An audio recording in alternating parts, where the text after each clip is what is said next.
Perang Iran, Amerika, Israel. Konflik ini meledak setelah gelombang protes di hampir seluruh provinsi Iran.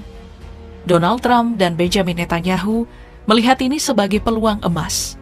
Mereka ingin menjatuhkan rezim Iran dengan cepat.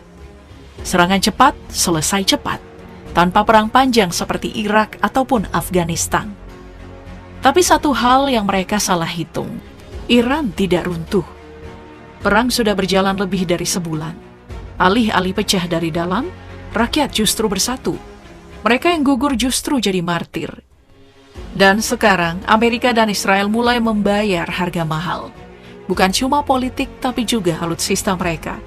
Dan semuanya dimulai dari satu jet tempur paling canggih di dunia.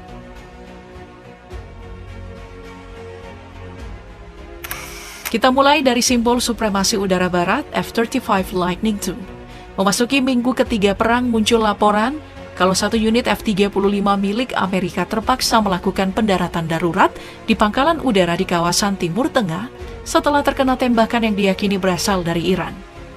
United States Central Command awalnya memilih bungkam sebelum akhirnya Islamic Revolutionary Guard Corps merilis video yang diklaim memperlihatkan jet ini jadi sasaran sistem pertahanan udara Iran.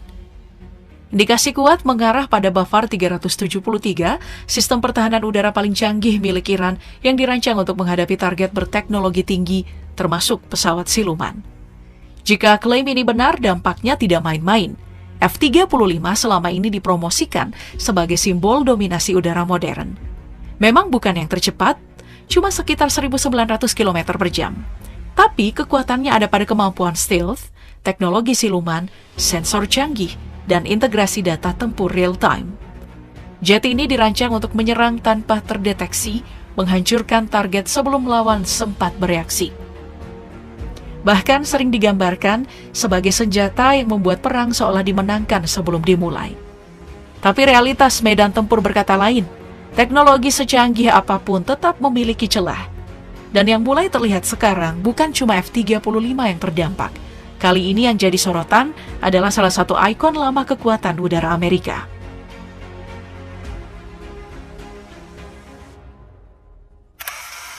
Iran mengklaim berhasil menembak jatuh satu unit F-15 Eagle milik Amerika di dekat Selat Hormuz.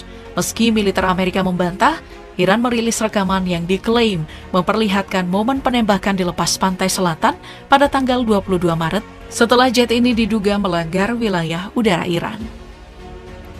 Menurut klaim, F-15 jadi target sistem rudal darat yang langsung mengunci sejak terdeteksi radar. Ini menarik karena di atas kertas F-15 adalah simbol dominasi udara klasik, dirancang sejak era Perang Dingin, di mana jet ini terus dimodernisasi dan dikenal karena kecepatannya, fleksibilitas manuver, serta kemampuan membawa berbagai jenis rudal dan bom presisi. Tapi di balik keunggulan ini, ada kelemahan mendasar. F-15 bukan pesawat siluman. Desainnya yang besar dan konvensional membuatnya relatif mudah ditangkap radar, terutama dalam lingkungan yang dipenuhi sistem pertahanan udara modern. Begitu terdeteksi, ancaman pun datang cepat. Sistem rudal darat bisa mengunci dan menembak dari jarak jauh, bahkan sebelum pilot sempat bereaksi optimal. Kecepatan dan manuver memang membantu, tapi di era rudal modern itu tidak terlalu cukup.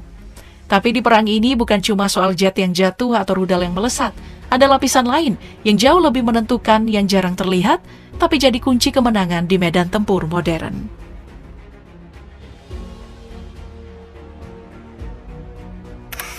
Sejak awal konflik, Iran tidak hanya menyerang aset militer, tapi juga menargetkan sistem saraf, pertahanan Amerika dan sekutunya. Data dari Anadolu Agency menyebutkan setidaknya 12 fasilitas radar dan satcom telah dihantam di hampir semua pangkalan Amerika di Timur Tengah. Radar adalah mata pertahanan udara, berfungsi mendeteksi ancaman dari jarak jauh, dan ketika radar rusak, muncul celah di langit yang sulit diawasi. Sementara itu, Centcom dari jalur komunikasi utama yang menghubungkan komando, pasukan, hingga sistem senjata. Jika terganggu, koordinasi jadi lambat dan tidak sinkron. Serangan terhadap dua elemen ini menunjukkan strategi yang lebih dalam, melumpuhkan fungsi bukan sekadar menghancurkan target fisik. Dampaknya pun signifikan. Sistem pertahanan berlapis kehilangan efektivitas, respon terhadap ancaman melambat, dan kesadaran situasional menurun drastis. Dalam kondisi ini, Amerika dan Israel memang tidak sepenuhnya lumpuh. Tapi pada momen-momen krusial, mereka dipaksa beroperasi dalam keadaan setengah buta, cukup untuk menggeser keseimbangan di medan tempur. Senjata Amerika yang juga jadi sorotan adalah AGM-150 JASSM, rudal jelajah dengan kemampuan stealth, presisi tinggi, dan jangkauan sampai sekitar 1.000 km. Dilengkapi hulu ledak besar, rudal ini dirancang untuk menghancurkan bunker, fasilitas militer hingga infrastruktur vital dalam satu serangan presisi. Sejumlah target strategis di Iran dilaporkan sempat dihantam oleh sistem ini. Tapi, keunggulan ini bukan tanpa batas. JASSM bergerak dengan kecepatan subsonik, yang berarti masih memberi waktu bagi sistem pertahanan udara modern untuk mendeteksi dan mencegat. Dan disinilah Iran mengklaim berhasil membalik keadaan. Beberapa laporan menyebut rudal ini berhasil ditembak jatuh di berbagai wilayah.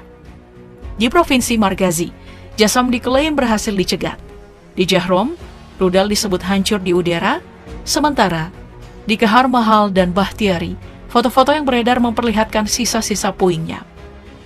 Ini mengirim satu pesan jelas, bahkan senjata presisi tinggi pun bisa dipatahkan.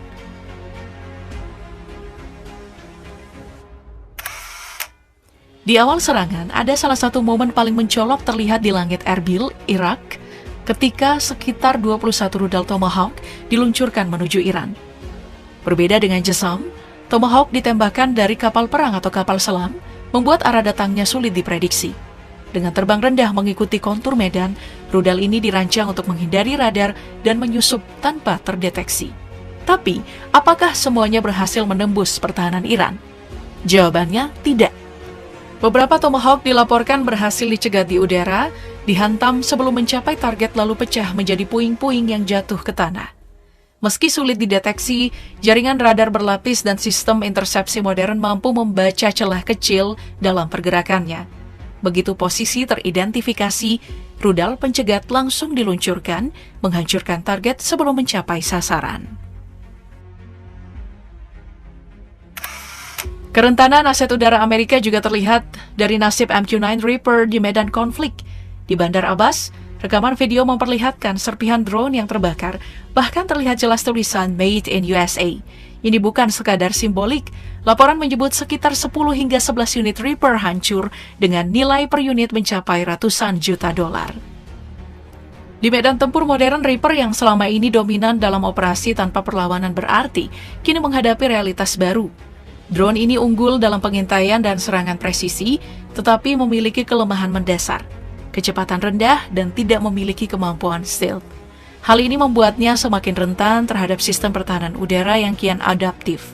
Bahkan, muncul laporan penggunaan rudal dengan kemampuan loitering, bisa berputar di udara dan mencari target secara mandiri.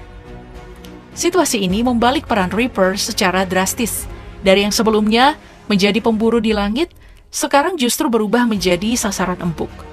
Tapi semua kerugian ini baru yang terlihat di permukaan. Drone jatuh, rudal dicegat, jet dipaksa mundur, itu hanya bagian kecil dari cerita. Karena dampak sebenarnya bukan hanya di langit atau medan tempur, tapi di angka kerugian yang terus membengkak. Dan mulai mengubah arah perang itu sendiri.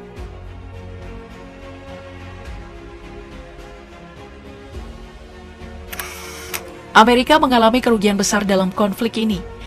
Sejak awal, perang dirancang sebagai pukulan cepat. Strategi yang diharapkan melumpuhkan Iran dalam waktu singkat. Donald Trump mengandalkan efek kejut, serangan pembuka drastis, tekanan militer tinggi, dan asumsi bahwa struktur komando Iran akan runtuh dari dalam. Tapi yang terjadi justru sebaliknya. Iran tidak kolaps, ia beradaptasi. Di medan tempur, kerugian mulai memburuk. Sekitar 16 aset udara Amerika Serikat dilaporkan hilang, dengan MQ-9 Reaper menjadi simbol paling nyata. Drone yang dulu mendominasi kini justru berjatuhan. Beberapa sistem radar dan komunikasi sekutu juga terkena serangan, menunjukkan bahwa bahkan sistem saraf militer modern pun bisa disentuh. Di sisi lain, biaya perang melonjak tajam. Operasi ofensif Amerika diperkirakan menelan lebih dari 30 miliar US dollar, sementara Israel terjebak dalam perang defensif mahal, mencegat rudal demi rudal dengan biaya besar yang terus menguras sumber daya. Lalu ada faktor yang lebih luas, Selat Hormuz. Ancaman terhadap jalur energi global ini mengguncang ekonomi dunia. Harga minyak naik, pasar bergejolak, dan konflik meluas melampaui medan tempur. Ironisnya, keunggulan teknologi tidak menjamin kemenangan cepat. Iran tidak perlu menang secara konvensional, cukup membuat perang ini panjang, mahal, dan melelahkan.